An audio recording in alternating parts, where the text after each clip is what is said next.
I'm Ava, 33, knee-deep in the world of web design, and married to Mark, a guy who could charm the socks off anyone with his goofy smile. We met back in college, at some dingy bar where the music was too loud, and the drinks were cheap. I was trying to drown my exam stress in a pint of the most watered-down beer you could imagine when Mark sidled up, all confidence and bad pickup lines. "You look like you've lost your last friend, can I apply for the position?" he had said, and despite the cheesiness, I laughed. That laugh sealed our fate. Fast forward through years of cramped apartments, late-night takeouts, and dreams bigger than our paychecks, we tied the knot, ready to start a family. But, as it turned out, dreaming was the easy part. Years went by with no baby in sight. Every negative test felt like a punch in the gut, and the silence in our home grew louder with each passing month. Mark tried to keep things light, always the joker, but I saw the strain behind his eyes. "Hey, we still got each other, right? Me, you, and this invisible baby makes 3. He'd jest, trying to wrap me in a hug as I stared off into space, wondering why something that came so easily to others was out of our reach. One chilly morning, feeling off and a bit queasy, I called in sick. Alone, with Mark off to work, I found myself staring at a pregnancy test in the bathroom. "What the heck?" I muttered to myself, the words echoing off the tiles. The silence of waiting was suffocating, and when those 2 little lines appeared, I couldn't breathe. "No freaking way," I whispered, my heart slamming against my ribs. I was still staring at the test, disbelief and joy warring in my chest, when Mark came home. He found me on the sofa, the test clutched in my hand like some precious talisman. "What's up? You look like you've seen a ghost," he said, dropping his keys and coming over. We're pregnant," I managed, the words feeling foreign on my tongue. He froze, his eyes flicking down to the test and then back up to meet mine. "Are you shitting me?" he blurted out, the shock on his face mirroring my own feelings. "No, I'm not," I said, a laugh bubbling up from somewhere deep inside. "I'm not shitting you." The moment stretched out between us, filled with a wild, disbelieving joy. Then, Mark scooped me up, twirling me around like we were in some kind of movie. "I'm gonna be a dad," he yelled, laughing, his usual reserve lost in the moment. The next day, he came home with a small box, wrapped clumsily in shiny paper. "For you," he said, a shy grin on his face. Inside was a pair of earrings, mother of pearl, shimmering softly. They were beautiful, unusual, and very noticeable. "To celebrate our little miracle," he said, his voice thick. I touched the earrings, then reached up to kiss him. "Thank you," I whispered, my eyes filling with tears. Not just for the gift, but for this moment, for us, for everything we had endured to get here. Mark, always the one to break a sentimental moment with humor, winked and said, "Now, don't go saying I never give you anything nice." Those earrings became my talisman, a symbol of our unexpected joy, a reminder of the day everything changed. After the initial shock and joy, reality set in. Pregnancy wasn't the glowing experience I'd been sold by every happy family photo and movie. It was hard, really hard. Morning sickness should have been called all-day sickness. I was a web designer by trade, glued to my screen, but now even the faint glow made me queasy. Mark was as supportive as he could be, but there's only so much understanding a guy can have when he's not the one turning into a human barf machine. "Babe, can you try working from the bed? Maybe it'll help," he suggested one evening, finding me hunched over the trash can in our tiny office. I shot him a look, half irritated, half grateful for his clumsy attempts at problem solving. "Yeah, 'cause coding while lying down is peak efficiency," I snapped, immediately regretting my sharpness. "Sorry, it's just, this is tough." As the weeks trudged on, my body became a foreign entity. I gained weight, my back ached constantly, and I developed a weird aversion to the smell of coffee, which used to be my morning lifeline. Mark tried to help by switching to tea, but he wasn't happy.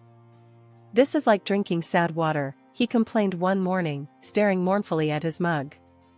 "I'd kill for a cup of sad water that didn't make me want to hurl," I retorted, sipping ginger tea that did nothing for my nausea but was supposed to be good for me. Work became my refuge, the one place I felt some control, even as my body rebelled. My manager, seeing my struggle, offered me the chance to work remotely. "Take care of yourself, Ava. We need you at your best, not at your breaking point," she advised over a video call, her face a pixelated mask of concern. "Thanks, I'll try not to code any bugs into the system along with the baby," I joked, grateful for her understanding. Mark was thrilled when I told him about the remote work arrangement. "That's fantastic. You can barf in the comfort of our home now," he said, wrapping me in a careful hug. "Yeah, the glamour is nonstop," I replied dryly, leaning into his warmth. But as the months wore on, the challenges only grew. Every appointment, every ultrasound, was a mix of terror and excitement. Mark was a rock, holding my hand, making bad jokes to the doctors, and promising over and over that he'd be there, no matter what. But as much as Mark was there for me, I couldn't shake the feeling of isolation. My body was doing something miraculous, sure, but it felt more like an alien takeover. I envied women who breezed through pregnancy, who glowed and thrived, while I barely survived. One particularly hard day, after a night of no sleep and too much heartburn, I broke down. "I don't know how I'm supposed to do this, Mark. How do women do this more than once? I feel like I'm falling apart." Mark, ever my rock, pulled me close, stroking my hair back from my tear-streaked face. Hey, we'll get through this. You're the strongest person I know. And remember, at the end of this, we get to meet our little alien overlord. That's got to be worth all the sad water and barf, right?" I couldn't help but laugh through my tears. "Yeah, I guess it is." That was our life now, a series of tough days brightened by moments of humor and love. Despite the difficulties, despite the fear and the pain, we were in it together, waiting for the day our lives would change forever. And in those hard, dark moments, that was enough to keep me going. After the baby came, I thought we'd be living in some kind of bliss. But, let me tell you, it was anything but. Our little bundle of joy? More like a tiny tyrant who refused to sleep. Night after night, it was just me, pacing the floor, trying every trick in the book to get him to settle. "Mark? Useless. I've got work in the morning," he'd grumble from under the pillows, as if I was heading off to a spa day instead of logging into my own mountain of work with a side of zombie-like exhaustion. "Great, 'cause apparently I don't work, right?" I'd snap back, bitterness creeping into my voice. It wasn't like my job just paused because I had a baby. Then, just when I thought we were getting the hang of it, life threw another curveball. I was pregnant again. The shock of it nearly bowled me over. "This can't be happening," I whispered to myself, staring down at the test. 2 kids under 2? How were we going to manage? Mark's reaction? "This is great news." He beamed, clearly not the one who'd have to push another human out of his body or juggle meetings with morning sickness. "Great? Mark, we're barely hanging on as it is," I retorted, my stress levels skyrocketing. "We'll manage." "We always do," he said, but his words felt hollow. Easy for him to say. His parents, Diane and Jack, bless them, swooped in like some kind of cavalry. They'd drive in from out of town, armed with casseroles and an eagerness to help. "You kids need a break," they'd insist, taking over with a competence that left me both grateful and a little resentful. Why couldn't it be this easy for us? When our daughter arrived, all those fears and frustrations seemed to melt away, at least for a little while. Holding her, everything just fit. Like she was the piece of our family puzzle we didn't know was missing. "Hello, beautiful," I whispered, tears of joy replacing those of exhaustion. But the reality was, we were in over our heads. Mark was over the moon about our daughter, sure, but his solution to our chaos was to dive even deeper into work. "We need the money," he'd say, a defense that was getting old. "More than we need you?" I'd counter, watching the gap between us grow wider with every late night and missed dinner. His parents became our lifeline, filling in the gaps, supporting us when we were too stubborn to admit we needed it. It was a weird mix of gratitude and guilt, relying on them so much. In those early days, staring down at my daughter's face, I couldn't help but feel a twinge of hope. Maybe, just maybe, we could make this work. But as the sleepless nights stacked up and Mark's presence became more and more like a guest appearance, I couldn't shake the feeling that we were drifting further apart. "Look at her, Mark. She's perfect," I'd say during one of his rare moments at home, hoping to bridge the gap between us. "Yeah, she is," he'd agree, but his eyes were always on the clock, his mind elsewhere. After our second kid came into the picture, things didn't magically get easier like I hoped. Between the sleepless nights and trying to keep up with work, I noticed the pounds piling on. It wasn't just the baby weight anymore, it was stress, lack of sleep, and grabbing whatever I could eat during a rare moment of peace. Mark? He seemed more distant than ever. Where we used to crash on the couch together, exhausted but together, now there was just this cold space. I told myself it was just a phase, that we'd get back on track soon. But deep down, I was worried. His work became his excuse for everything. Late nights, weekends, even business trips that seemed to pop up out of nowhere. Meanwhile, I was killing it at work, somehow managing to juggle deadlines and diapers. The kids, bless them, were turning out to be my little motivators. Seeing them thrive, especially after I managed to get them into a decent private kindergarten, gave me a weird sense of accomplishment. But Mark and I? We were like ships passing in the night. And when he finally did drop his bombshell, it hurt like hell. "You've let yourself go," he said one night, out of the blue. No lead up, no gentleness, just those words, cutting deep. I was stunned. "Excuse me?" He shrugged, as if he'd just commented on the weather. "You're not. I'm just not attracted to you anymore." It felt like a punch to the gut. Here I was, trying to hold everything together, and this was what I got. Tears stung my eyes, but I was too proud to let them fall in front of him. "So, what? You're just giving up on us?" He didn't even have the decency to look conflicted. "I don't know, Ava. It's just how I feel." That night, I cried myself to sleep, not sure how we'd gotten to this point. But by morning, I was done feeling sorry for myself. I decided to take control, for me and for our kids. I started eating better, joined a gym, and threw myself into my workouts with a vengeance. Mark's reaction? If you could call it that, was a big fat nothing. He noticed, sure, but he didn't care. Not really. He was too caught up in his own world, treating the kids like they were more of a burden than a blessing. "We should have thought this through," he'd say, casting a cold eye over the chaos of toys and laughter. I bit back the sharper retorts that came to mind. Arguing wouldn't change how he felt, but I couldn't help but wonder when he'd become this person, so distant from the man I'd married. Despite it all, I pressed on. The gym became my sanctuary, a place where I could shed the weight and the worries. Slowly, I started to see progress, feeling stronger, more like myself than I had in years. But as I changed, Mark stayed the same. Indifferent. Distant.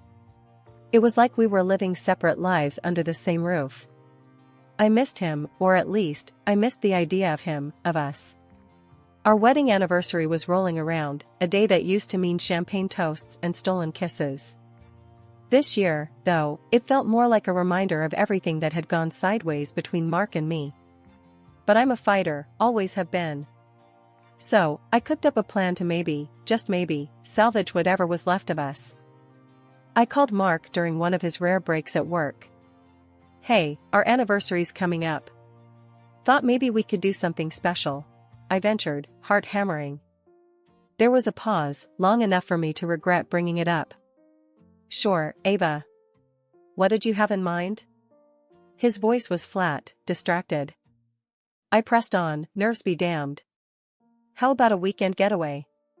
Just us, no kids, no distractions." "Sounds expensive," was his immediate response, and I could almost hear his eyebrows raising in skepticism. I bit back a sigh. "I found a deal. It'll be nice, Mark. Like old times." He was silent for a moment. "All right, book it. But it's your show, Ava. I'm swamped here." Not exactly the enthusiastic partner I was hoping for, but I'd take it. I went all in, booking a cozy hotel room and arranging for his parents to watch the kids.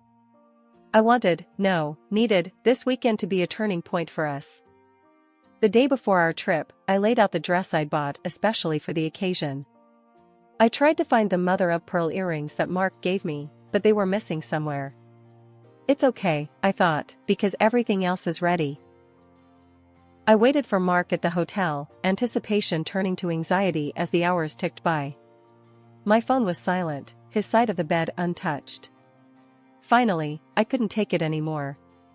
I called him, my voice shaking. "Mark, where are you? You're late." "Look, Ava. I'm not coming," he said, and just like that, my fragile hope shattered. "What do you mean you're not coming? It's our anniversary, Mark." I was on my feet now, pacing the room. He sighed, a sound that felt like a slap. I can't do this, Ava. Pretend everything's okay. I'm sorry." The world spun. "So that's it? You're giving up on us?" My voice broke, the hurt too raw, too deep. "I don't know what else to do," he admitted, and the finality in his voice was a blow I wasn't prepared for. I hung up, numb. The night stretched on, endless and empty. I didn't sleep. How could I? Every second was a reminder of the gaping chasm between us, of the love we'd lost somewhere along the way. The next morning, I made a decision. If Mark had given up, fine. But I wouldn't let this break me. I spent the day at the hotel spa, walked along the beach, and dined alone, surrounded by couples. It was both liberating and profoundly sad. Returning home, I braced myself to face Mark, to confront the ruins of our marriage. But the house was quiet, too quiet. His parents greeted me with confusion and concern. "Where's Mark?" they asked, echoing the hollow ache in my heart. I didn't have an answer. The truth was, I didn't know where my husband was, physically or emotionally. Our anniversary, once a celebration of us, had turned into a stark, painful milestone marking the end of us. In that moment, I knew things couldn't go on like this. The distance, the silence, the pain, it was too much. I needed more, deserved more. It was time for a change, time to face the future, whatever it might hold, head on. But first, I needed to find those earrings, the last link to a time when love, not loneliness, filled our home. They were gone, just like the man who'd given them to me. And with that realization, the last piece of my broken heart finally gave way. The next few days were a blur of routine, taking care of the kids, working, and the constant, nagging thought of Mark's absence. It wasn't until I was out in the yard with the kids that the piece of the puzzle I wasn't even aware was missing fell right into my lap, or, more accurately, walked right up to my fence.